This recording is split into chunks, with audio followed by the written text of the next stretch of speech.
All right, so we're here with juror number 4 from Lori Vallow's trial, Laura, and beautiful home here in Ada County.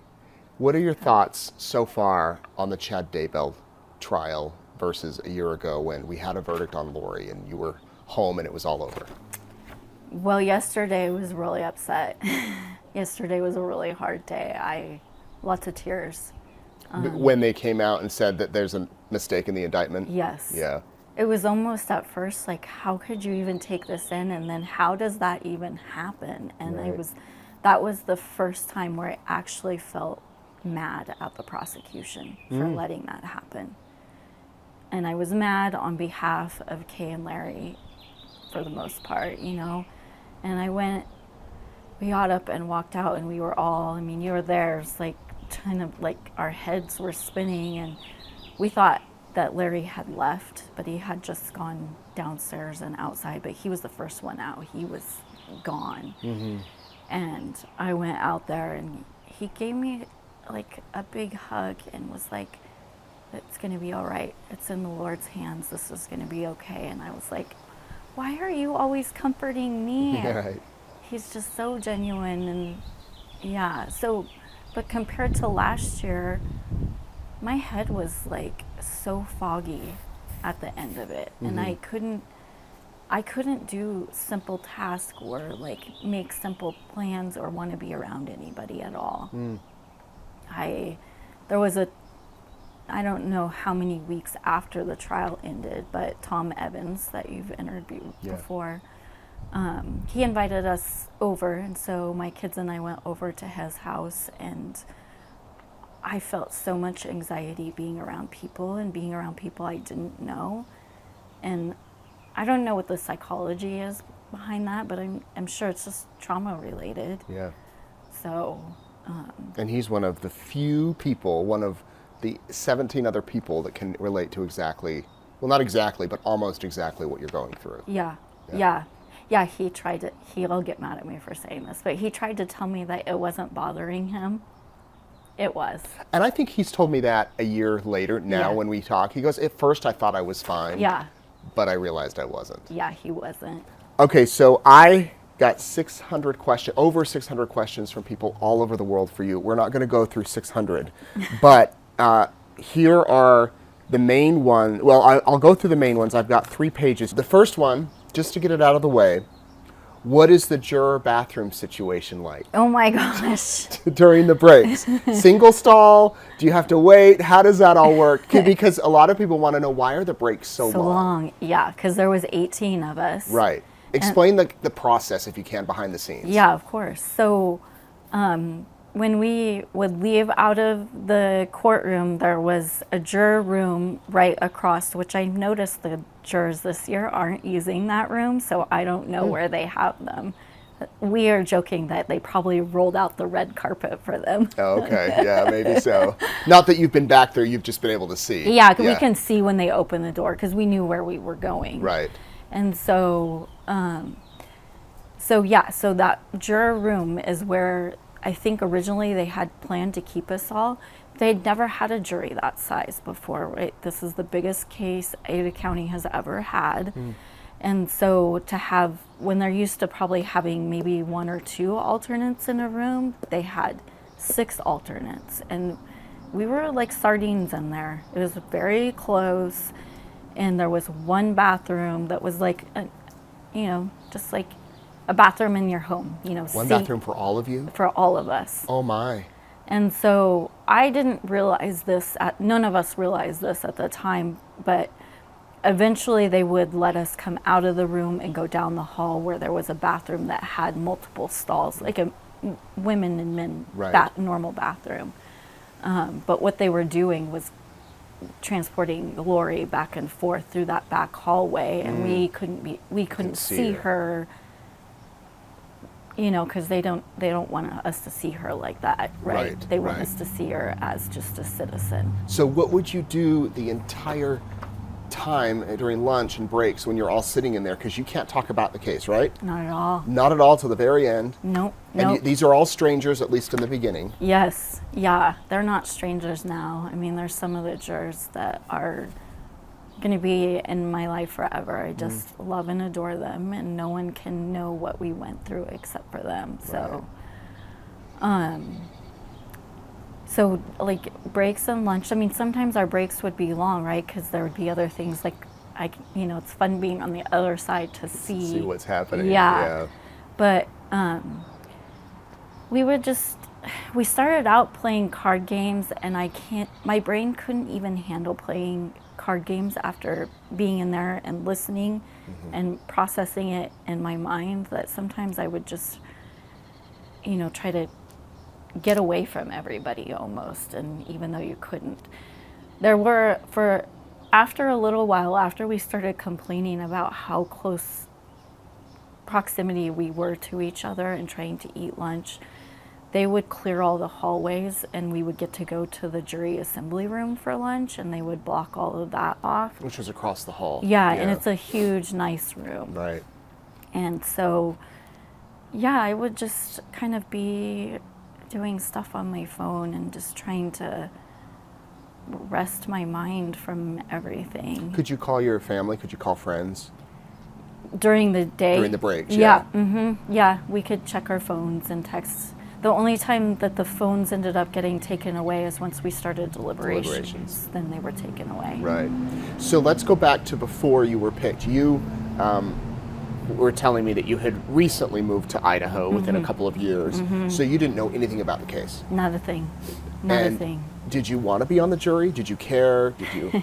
It's kind of a funny story. So, no, I did not want to be on the jury. I have my husband's job makes it so he's out of town for multiple days at a time, and so I'm just here with the boys by myself.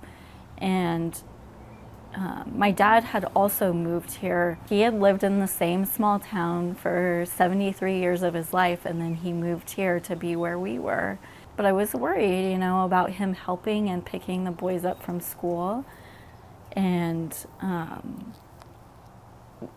don't want to stress him out too much either, he's like all new. And so, but he was a huge help. Like, he's always there and willing to do whatever, and he did great at it. I shouldn't have been worried about it.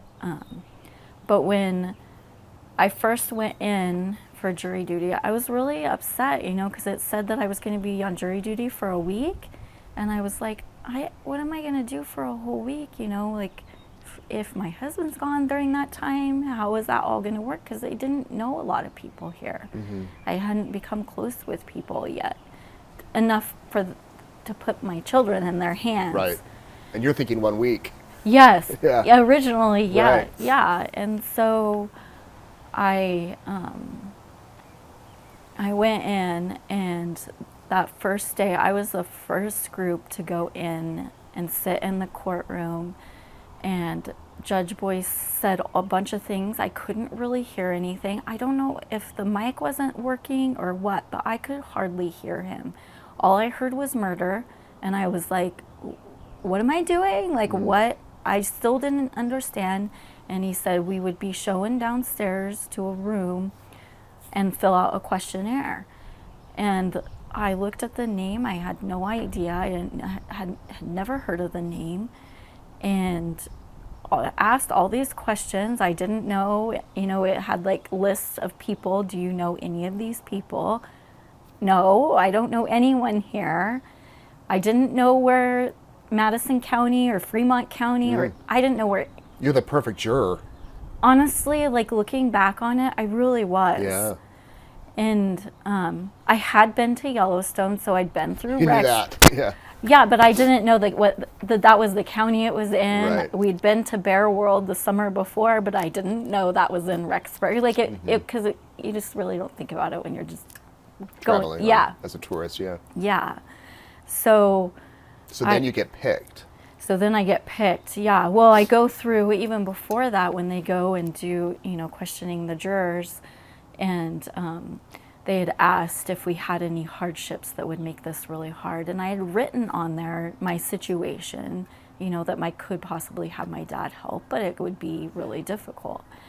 And so I didn't raise my hand when they asked that again, because so many people had made comments of like I would lose pay and really actual hardships. And I was like, okay, I gotta suck this up and just kind of keep going. Well, when Jim Archibald came to ask, and he asked me about the comments I had made, and I reiterated what I had said to him.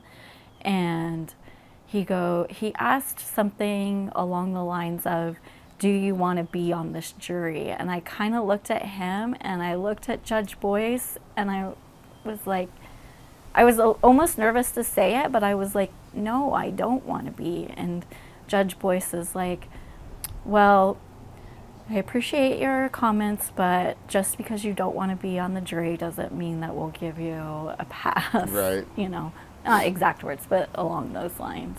So I left there and I just knew I was going to be picked. You did? Yeah, I just had it in my gut that I was going to be picked. So then you walk in the first day and you hear the indictment, you hear the charges. Yeah. And you see Lori Vallow for the first time. Oh, that's another funny thing. So when we, you know, they were questioning us, I didn't know she was the defendant. I thought she was part of the defense team. When she was in there with her team? Yes. Oh, you thought she was an attorney? Yes. Wow. Yeah, I mean... Because she was dressed up. She wasn't in her jail outfit. Yeah. Right, exactly. So I didn't... And I'm sure Judge Boyce said that, Right. but you're just kind of... You're in a room that you've never been in with people I'd never served on jury duty. I didn't know.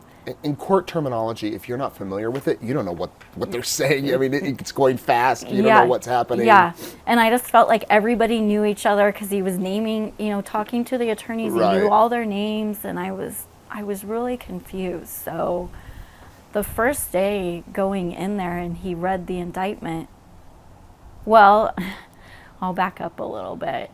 So when he was when the prosecution was asking us questions, they mentioned something about minor children and would this be difficult? And I was like, you know, I had a 10 and 7-year-old at home, and I raised my hand. You know, I felt like I needed to be honest about that.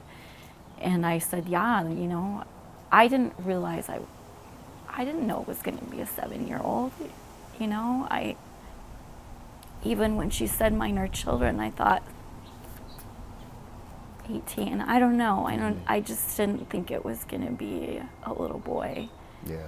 And so it took a long time to let that all sink in. Even the first day, you know, the only thing I remember Lindsay Blake saying was, and she never told us where her children were. And I thought, as a mom, I know where my kids are all the time. All the time. I know exactly where they are. And that, you know, I couldn't even fathom that, not knowing where your kids are and not like helping people look for it. Right. So. Was there a moment, this is probably the number one question. Okay. A moment in your mind where you said she's guilty? There was not a moment, because it was all circumstantial and because it was so convoluted that it took a long time for me to even really get, you know, they kept repeating the dates, and as a spectator looking at it, I'm like, you've said that 50 times, but then I think about when I was there, I needed that reminder of those dates. And, you know, like that was a week after Charles was killed. That was, you know, a week after Tammy died, or that was, you know, the day of. You actually need that because it's, you know, like drinking out of a fire hose. It's so much. And did you take notes? Yeah. You did? Yeah. I didn't use them when I went. No. Because for me, that's part of my memory process is writing. I mean, even when I was in college, that was part of my, you know, helping me remember things, was writing it down. And for the people at home, they may not know, you can't keep those notes. Nope. And you can't take them home at the end of the day. Nope. They stay at the courthouse. When the court's over, they're gone. They're gone. Do you wish you could have No. kept them? You don't want them? No. I mean, what would I do with them? You know, Right. I don't need that level of detail, you know, and I would like make comments in there about what was being said or how a witness was being treated because I had no other way to vent about things that I didn't like going on. And so I don't want anyone to read that. I want it to just be gone. You know, you say things or you feel a certain way, and, you know, stepping back and looking at it and doing more research on the defense team. They're good guys doing a job that needs to be done, and I have no anger for them. I'm not, you know, mad, or she deserved to have a defense, and she deserved to have the jury that she did. Did you want a defense, though? Were you waiting, like, when they finally... Yes. I was like, feels so empty. And when she said, or when the defense said, we don't think the prosecution has proved their case, I was mad. Really? Because your kids were buried in your husband's backyard and you have no defense. You're disgusting, evil. I won't say who it was, but somebody on the law enforcement side said that my looks gave it all away about how I felt about her. Speaking of your looks, I don't know if I'll ever forget, because you're my wife's age, and I assumed, and I could tell, or I thought you had kids, because there was the day that they showed the autopsy photos. I was closely watching the jurors, and you were front row center, and I noticed that you had tears and that you were looking up instead of at the monitor in front of you. Yeah. Would you say that was the hardest day? 100%. Yeah. I mean, I've dealt with the trauma and I'm okay, but when I really like think about how I really felt, it was really sad, you know? Like, there's nothing good that came out of that other than the fact that I know some amazing people now, and I have so much love and admiration for Kay and Larry and what they went through.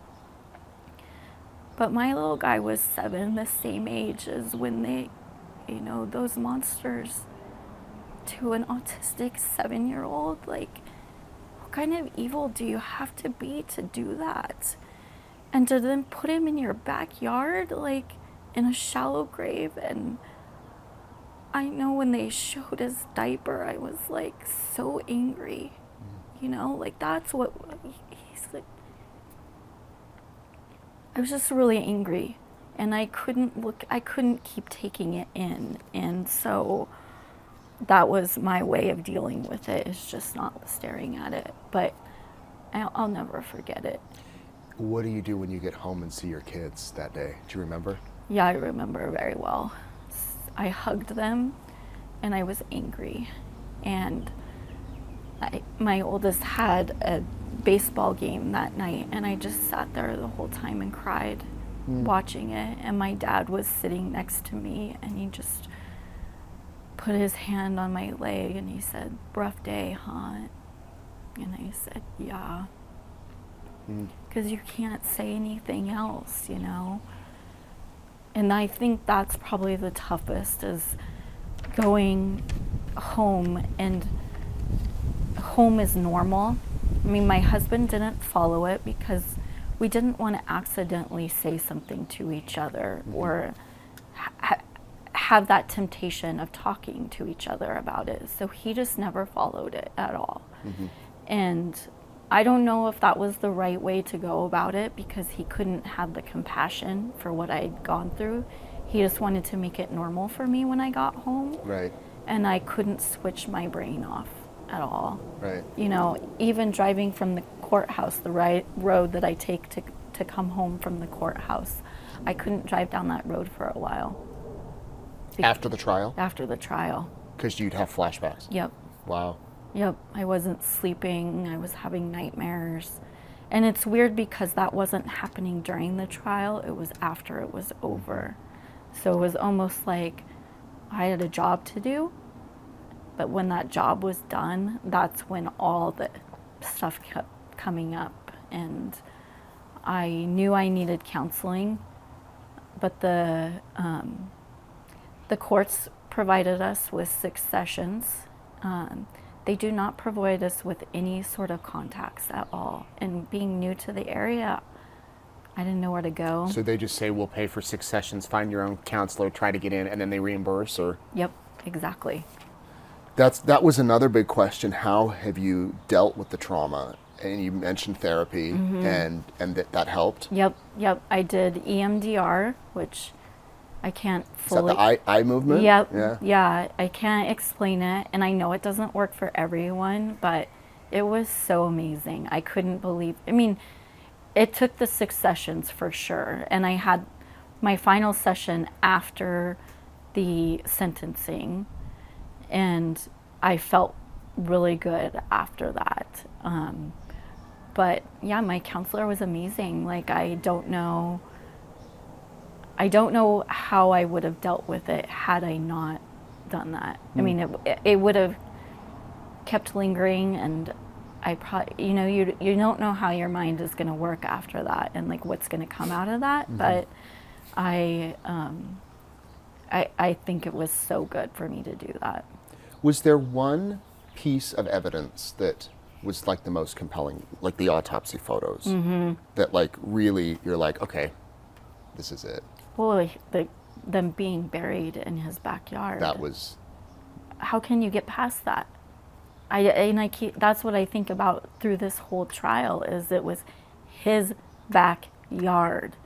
And I think, why there? I think I even asked you this question yesterday, is like, why did he put them in his backyard? Because in eastern Idaho, for those that don't know, there's nothing.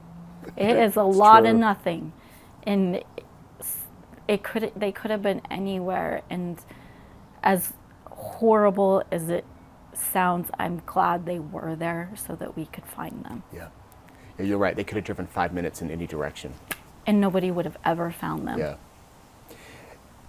This is an interesting question. Did you feel the need to spoil your kids when the trial was over? I don't think so. No? Just loving them. Love them, yeah. Yeah. Yeah. That is an interesting question. Yeah. I didn't tell my kids, my 10-year-old, obviously my 7-year-old wouldn't have understood. He understood that I was gone and on jury, and, my 10-year-old wanted to know what it was about, and I told him we wouldn't be talking about it because it was not good. Right. And so, yeah, he would just come, when I would come home, he would come to the door and hug me, and that was really all I needed. Yeah.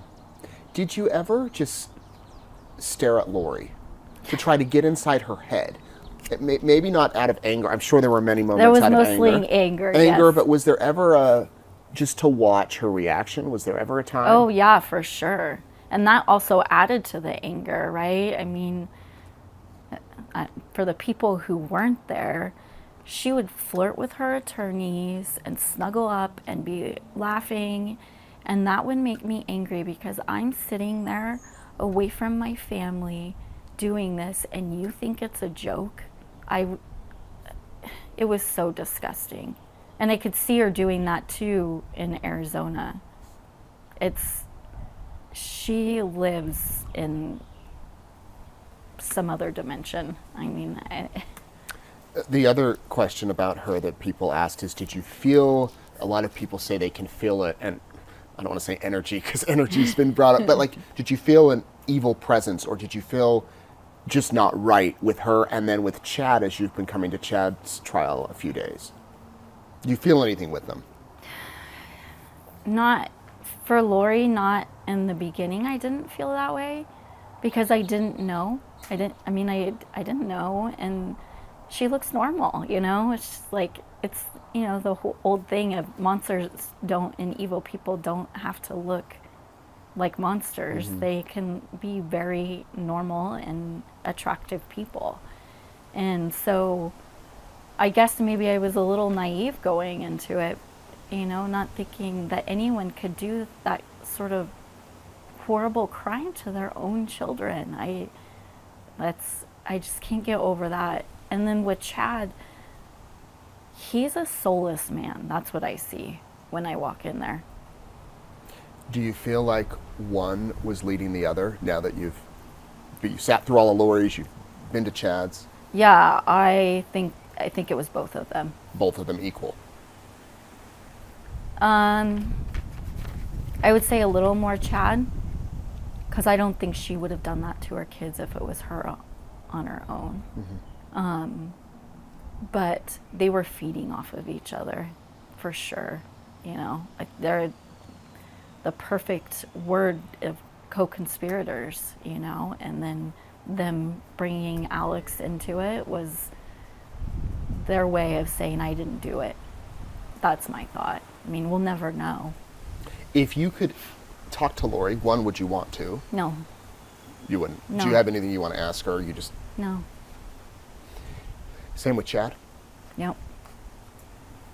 When it came time to deliberate, I think you all went back, was it a Thursday afternoon? Mm-hmm. And then we remember being in the courtroom and dinner was brought in. Mm-hmm. So we thought, oh, they're going to stick it out through the night. They must be close. And then like an hour later, you dismissed.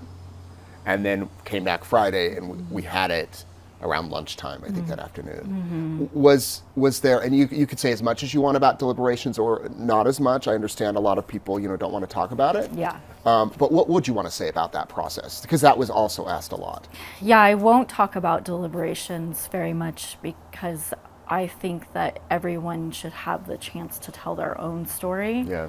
What I will say is that I couldn't have asked for a better group of people to do this with.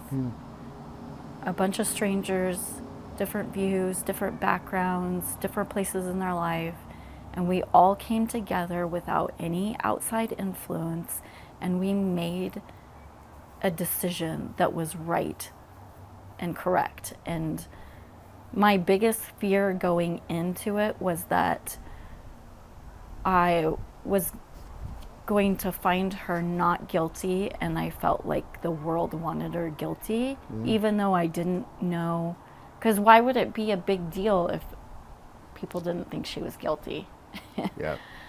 So I would tell the people that I was close to that I wasn't going to say whether I was an alternate or not, because I didn't want them to be upset with me if I didn't come to the right conclusion. But the process was very respectful, and it was what any defendant should want going into that. If I was on the other side and I was trying to defend myself against something that I didn't do, I would want a jury like we had. No, that's high marks. So Yeah. You're right. That's what people would want. So you left the courthouse after the verdict. Do you remember what you did? Yeah, a group of us went to a restaurant and had some A group of jurors? Mm-hmm. With spouses or just the Yeah. jurors? Yeah. Well, Tom and his wife were there. Right. And then some other jurors. And did you talk about the case? Everything. And we talked and talked and talked and talked, and then I had to come home because my dad was home with the boys. Yeah. So, but our waitress had served John Thomas and Jim Archibald earlier at lunch that day. Oh, wow. Yeah. And she made the connection. Yeah, she heard us talking. Yeah. That's funny because the night before opening statements, I walked into Chipotle and John and Jim were there, and so it was. You're like, I'm not going to talk to you. Right. When you're all staying like downtown, you run into those people. Yeah, Boise's not big. Right. So you ended up deciding to go to Lori's sentencing, and just a couple of you. I mean, it was like 3 or 4 of you, I think. There was 4 of us. 4. Why? I needed the closure.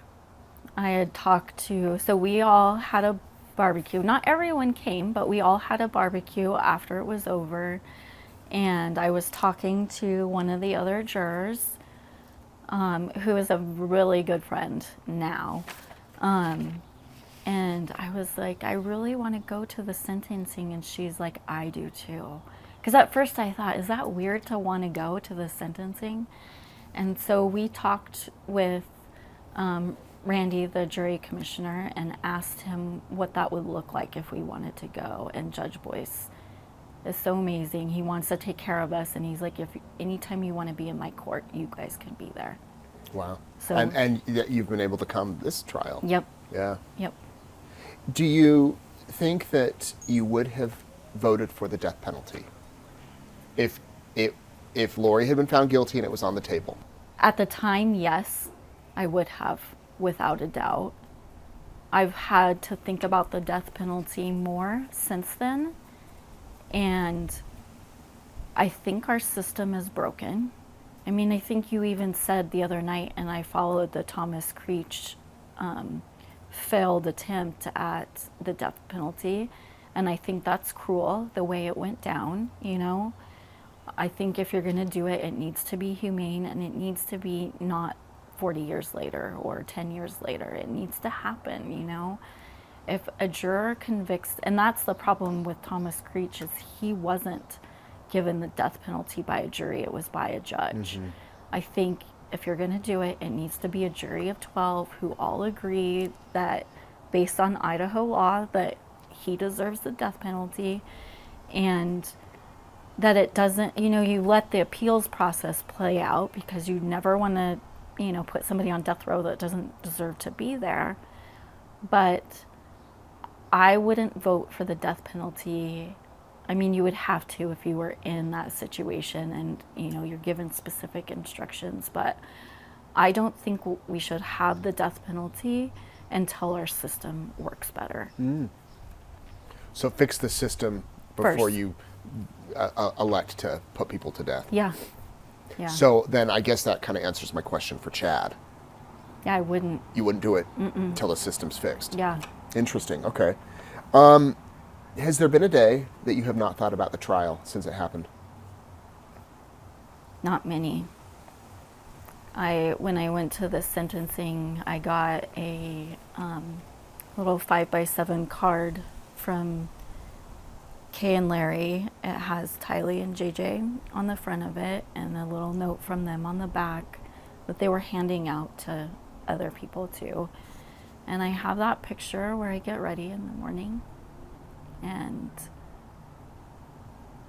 I don't know how you stop thinking about it. I feel love for them that is weird, because it's like I will never get to meet them, and I never knew them, but I feel love for them, and I want them to be honored in not the way they died, but the way they lived. Mm-hmm. Was there one witness that really stuck out to you? Sulema. Was that game changer? Mm-hmm. You believed her? I think that a witness can be believed even though they're not telling the whole story. Even though there's some questions. Yeah. Yeah. The way that her journal that they put up on screen, and the way it was very authentic, right? You could tell that it was real. Like, she was jotting things down and circling and arrows. She took a lot of notes. Yeah. Yeah. That was real, and it explained to me in the clearest way possible, with something so insane, of why they did. It was the binding, it was the burning, it was, you know, the dark and light scale. It was all of that was a big one for me. And I thought she did really good this time. You know, no matter what you think, you can dislike her as a person, but I think she helped in this case. She seemed to me more at ease this time around. Yep. Much more confident Yep. in speaking, and I think she was on much longer this time. Yep. Was there any witness that you didn't believe, or that you had, and you don't have to say if you don't want to? I have like mixed feelings, but Audrey Bertario. That was asked about a lot. Yeah. What was it about that? I believed that she was innocent, and that she didn't understand what was going on, and she wanted to be somebody. I think she probably has low self-esteem and was looking to be somebody, and they filled that for her.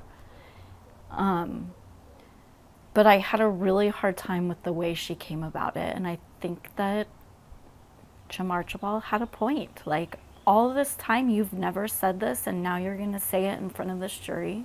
Was she looking for her moment? For those unfamiliar, she claimed at the very end of the recross that Lori Vallow threatened to kill her, and she was quite descriptive in the way that Lori had threatened to kill her. It didn't come up during the main testimony, it didn't come up during cross, it didn't come up during the grand jury proceedings, and so this suddenly came out of like nowhere, and Jim Archibald stood up and really kind of was like, you expect us to believe this stuff? Yeah. I wondered if there were doubts in your mind too that this kind of came out of nowhere. I think he had every right to talk to her like that, Yeah. you know? It might have happened, but you didn't have any right to bring it up at that point. Yeah. I don't know. That's honesty. I appreciate the honesty. I mean, everybody's got an opinion. And after the trial was over, did you read any of Chad's books or Visions of Glory? No. And you probably don't care to. No. Did you watch any of the media coverage from the case? Yes. Lots and lots and lots. You wanted to do a deep dive, like... I had so many unanswered questions, and it was the only way that I could fill that void of figuring things out in my mind and making sense of everything that I couldn't get enough. And there was a group that I would text with and find things, and did you know? I mean, it started on the van ride from the courthouse back to our cars. That quick? You pulled up your phone? Yeah. One of the alternates had already been looking because we had a verdict, so they were released from duty. And so she was filling us in on what she had found so far. I mean, the biggest question, which I think it was really good that they brought out more about why Alex died, because it felt so secretive during our trial, and it was such a big question that, although I don't believe that it was natural causes, I think that if they had just said, he had an autopsy and it was natural causes, that it wouldn't have been such a big deal to us, Do you think it really was natural causes? No, I don't. No. Do you have a theory? Well, she talked about him going to Mexico. Right. I don't know enough about different drugs to know, could they cause these things to look naturally? I don't know enough to say that. So it's maybe just a gut feeling. There were also times I wondered, in your case and this case, are the jurors following all the names? Because not only do you have their given names, you have their alternate names, and new names are thrown out like Phoebe and Lily and Amy. And well, even the detective or Agent Hart who testified yesterday was getting confused on who Hiplos was. Right. And I forgot for a little while too. Yeah. They had me confused. So, yeah, I don't think so. I don't know how you could, and it doesn't matter in the end. Right, I was going to say, at the end, though, ultimately, that didn't trip you all up. No. People are asking, and you don't have to go into this, but an overall view, not necessarily on yours, although that would be the only case about how deliberations work when you get back in the room. Is it like you all just shout out your opinion, there's a leader that, and again, you don't have to go into the detail if you want, but just like the procedural. They don't tell us. They don't give us any instruction. Really? We have the instructions on, for each charge, these lists of things have to all be met for this to be guilty beyond a reasonable doubt. And it was deliberate to make sure that we all said yes on every single thing. So that's as far as I'll say. You mentioned you thought Judge Boyce did well. He's amazing. I have so much respect for him, because there's probably times he has such a poker face, but there's probably times, like yesterday, that he didn't want this to be happening, but he was fair. He listened to both sides, and during the trial, I could tell when he was going to rule, like what way he was going to rule objectively looking at it. And I think he was fair, because I could predict it based on past, and he was principled about how he was ruling, not in favor of one or the other.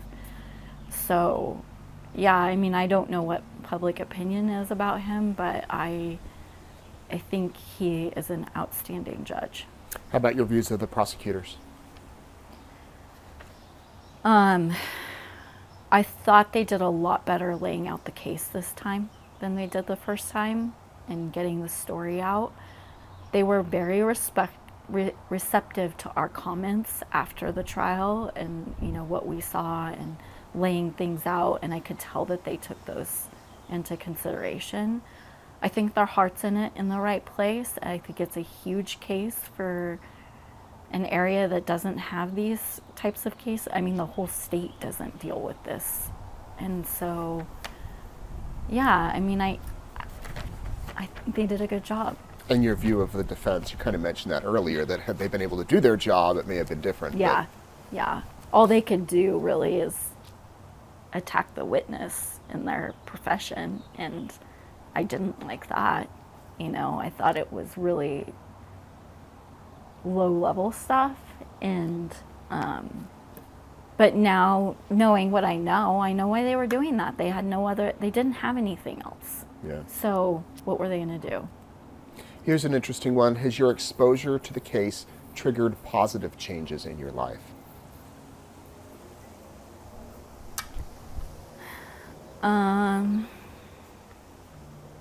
Appreciating the people who are there for you when things are hard. And my jury friends, we've gone through some hard times in the last year, and I think that those bonds are amazing, and it's sort of what life is all about, is having people that you can relate to like that. I've never had that before, and so you know, you have friends, and you know, they're good friends, but to go through something like that and to be a friend afterwards and to go through other things together, I would say that's probably the biggest thing for me. The legal system, if you could change things, you mentioned it'd probably be wise if the court gave you a list of counselors that are available. Yeah. That might be one suggestion you'd have. Yep. Anything else? I mean, should jurors be paid more? Should there be more accommodations for jurors? They treated us so well. I don't think jurors should be paid more, because I don't want people doing it for the money. And it was what, $40 a day? Or? After a while, it went up to 40 or 50. I can't remember. I mean, we got a good check. I mean, Right. It wasn't like anything you could do anything with. Right. But It was something. yeah, it was something. It's taxed, so it's like, you know, the Here's your government's 30. But I mean, you don't go on jury duty obviously for money. yeah, and you should never. Right. But I think you should serve on a jury. I think maybe that's another thing that's changed, is my view of being on a jury and telling people when they have jury duty to not look at it as a negative, because we all want to live in a safe society with rules and laws, and people get consequences when they murder their children or they do something else, you know, that they need consequences, and they also deserve to have a trial by jury. And if we don't change our attitude about that, then you can't complain when justice isn't served. How did you feel about Lori crying during the trial and when she asked to be dismissed and not see the autopsy photos? We didn't know that. That's right. You were all out of the courtroom. Yep. Yeah, I didn't know that till after it was all done. And what did you think when you heard it? Mad. I mean, disgusting. Do you think Lori Vallow cares about anything? Other than herself? No.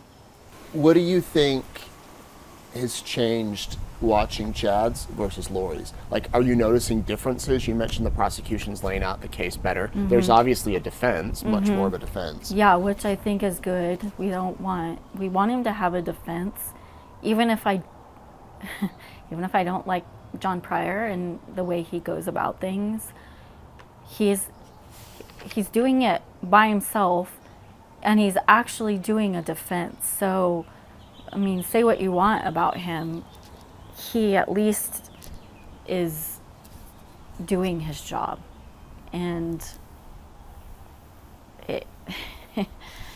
it's a complicated feeling, right? Because on one hand, you're so angry that he's defending Chad, but on the other hand, you're like, that's what you're supposed to do, and we want that, and we need that.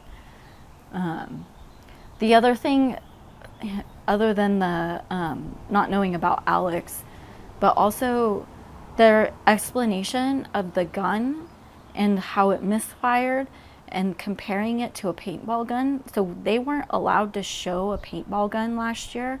And I was so confused. I didn't know what a paintball gun looked like. I was like, how could it actually look like a rifle? It does. And so I think that played a bigger part. And I do think it was more important this time around to show that they did try once and it failed. And they went about it a different way with Tammy. I have a question for you. Okay. What was it like in Hawaii when you approached her? Because I didn't see that till afterwards, and I didn't put it all together in the timing and everything till you recently aired it. Well, I didn't know if I'd get to talk to her. Like, Yeah. we were just waiting there to see what was going to happen. I didn't know if they were going to arrest her or whatever. And so in my mind, obviously I was going to ask, where are the kids? And then one of the officers came over and said, you know what I'd really like to know? Why they're over here in Hawaii on the beach and her kids are missing. Yeah. And I thought, yeah, I mean, that's a great question. Yeah. And then they said, we're not going to arrest her. And so I just kind of went with it. And I knew that I had to keep asking the questions because you never know if maybe one will trigger an answer. Yeah. And the faith one did. Now that I know that, I should have asked more about God. Tell me about your mission. Yeah. Yeah. It was just like adrenaline. Yeah. But what was really interesting is after it aired, the people that knew Chad called me and said, that is not the Chad we know. Chad used to always wear khaki pants and collared shirts. Like he wears in court. Right. Yeah. They'd never seen him in shorts. He had lost weight. He was tan. He had more hair. They're like, we don't know that guy. And then people that knew Lori, who had defended her up to that point, were calling me saying, okay, this is weird. Yeah. Anything that you want to add? Any final message you have for people watching? Yeah. My friend Tom Evans is writing a book. Right. Yeah. That was another question. What do you think about Tom writing the book? Tom is a really good man, and he's doing it again from the right place, and he's donating a majority of the proceeds to the Hope House, which is a great, I've read about it. It seems like a great organization. I've heard Tom and Susan talking about it. They seem, his reasons for doing it is to make something positive out of something so negative. And so I know it's on pre-sale right now at tomevansauthor.com. And I would never do it. I could never. I mean, it was a lot just to do this. I'm putting myself out there doing this, but I think it's after listening to you and you going through the questions of what people had, that I have those answers. So I felt obligated to share them and to fill people in, and because nothing's a secret. It's other than deliberations, nothing else to me is really a secret. Right. So Tom's book is ready. He's not releasing it until there's a verdict in Chad's case. Correct. And then once that verdict comes down, you can get it. So as you mentioned, he's got a website, and he's been coming to Chad's trial nearly every day. I mean, he's there, and people know him. He's become kind of a fixture there. And you're right, very open to talking with everyone, very kind. He's such a good man. Right. And his wife is amazing too. Really good family. So, yeah, I mean, supporting him to me is also important. And he's put a lot of hard work in this, and I support him in doing that. Yeah. Okay. Anything else? To think you were nervous. You did great. I text Tom before. I'm like, He's on his way. You did great. Thank you so much, Laura, for chatting. And I know that more of you will have more questions for her, but please don't email me any more questions because we've touched on it. Maybe we'll do a follow-up interview after the And fact. if you see me at the trial and have questions, Right. people have come up and asked me questions, and people have come up and there was one lady from Louisiana I just loved. I don't know if you talked to her. I think so. But she was so sweet. She was sitting out in front of the courthouse yesterday after when we were on the 2-hour break, and she was sitting down and she's like, come here. And she goes, I just really need to hug you. And she goes, it's going to be all right. You know, it's in God's hands and it's going to be okay. And I'm really sorry for all the things you've been through. And I mean, just a warm person. And it's so filling, and you know, it's that's why I like coming, is for that part of it. Right.